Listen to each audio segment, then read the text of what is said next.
Hi friends, మనలో చాలామంది చాలా మనస్ఫూర్తిగా గట్టిగా హాయిగా నవ్వి చాలా రోజులు అయిపోయి ఉండొచ్చు కదా.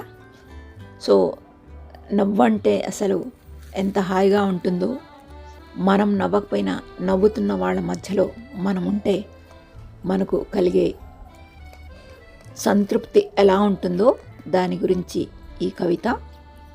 నవ్వు పాతదే, ఎప్పుడూ చూసే నవ్వే, కానీ మళ్ళీ కొత్తగా మనసును తాకుతుంది. సంగీతం ఎన్నిసార్లు విన్నా అలసిపోనట్లు ఆ నవ్వు మనసులో కొత్త శృతులను మోగిస్తూనే ఉంటుంది.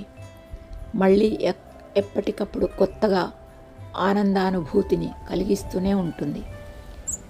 నవ్వు పువ్వు లాంటిది, ఎన్నిసార్లు విచ్చుకున్నా తరిగిపోని అందంలా, విడిపోని సువాసనలా మనసును మీటుతూనే ఉంటుంది.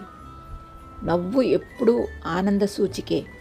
అది నవ్వుతున్న మనిషికే కాదు, ఎదుటి మనిషిలోనూ సంతోషాన్ని పంచుతుంది. అందుకే నవ్వలేకపోయినా నవ్వుతున్న మనుషుల మధ్య ఉండాలి. మనస్ఫూర్తిగా నవ్వడం నేర్చుకునేంత వరకు, గడుపుతున్న నిరాసక్త కాలం నుండి కొన్ని ఆనంద క్షణాలు వేరు చేయడం తెలుసుకునేంత వరకు. ఒక్కోసారి కొన్ని ఫీలింగ్స్ ఎలా ఉంటాయంటే, కొన్ని జ్ఞాపకాలు జీవిత పరిమాణాన్ని పెంచుతాయి. కొన్ని అనుభవాలు జీవితానికి పరిపూర్ణతనిస్తాయి. కొన్ని స్పర్శలు ఆత్మీయతను పెంచుతాయి.